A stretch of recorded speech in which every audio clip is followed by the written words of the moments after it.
Fairy Tales reading Arthur and His Tiger Dream. Long ago, in a small village surrounded by a dense forest, lived a boy named Arthur. Arthur had one big dream. He wanted to have his own tiger. Every night, as he fell asleep, he imagined playing with a big, fluffy cat with golden eyes and striped fur. How wonderful that would be! Arthur thought, "My tiger would be my best friend, and everyone in the village would be impressed." The tale in the village. Arthur loved telling his peers about his dream. Everyone in the village knew his story and laughed heartily, thinking it was just a childish fantasy. One day, Arthur's older brother, Mark, said to him, "Arthur, tigers are wild animals. You can't keep them at home. You'd be better off with a dog or a cat." But Arthur shook his head. "You'll see, one day I'll have my own tiger," he replied confidently. Meeting the sage.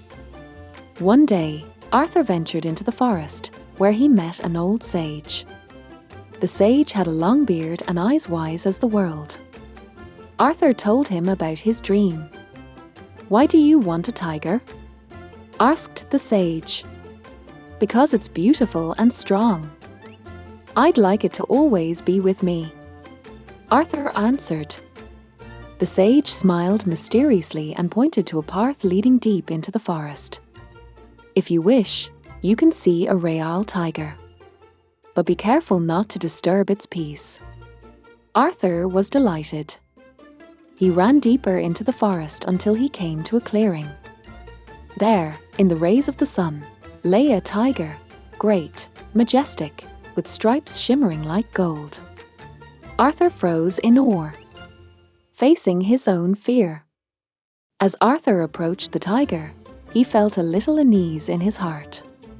The tiger was enormous, and its large paws seemed strong enough to topple trees.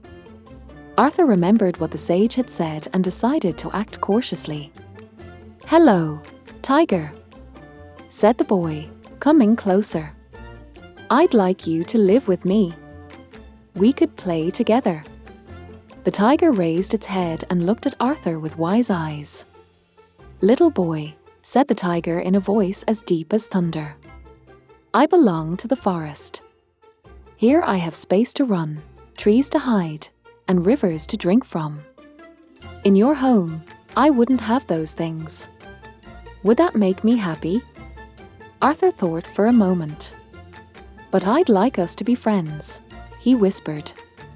The tiger looked around the forest as if to show Arthur its beauty. "We can be friends if you understand me," replied the tiger. "Friends care for one another. You care for me by letting me live where I belong, in the wild." Returning home. Arthur returned home and thought for a long time about what the tiger had said. He decided to share everything with his friends in the village. He gathered them by a large tree and said, "The tiger told me that it feels best in the forest. Maybe one day we can all help protect its home so it can be safe?"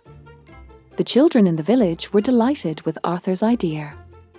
Together, they started picking up litter in the forest, planting trees, and ensuring no animals were disturbed. Arthur realized his dream of the tiger had come true in a different way.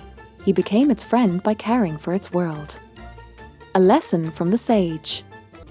A few days later, Arthur met the sage again. He told him how he had understood that the tiger should remain in the wild. "I'm proud of you, Arthur," said the sage. "Not everyone can understand wild nature this way. Your heart is full of wisdom." The moral. Not all animals can be our pets.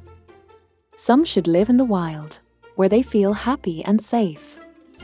Let's respect their place on earth, and they will always be part of the beautiful world we can admire.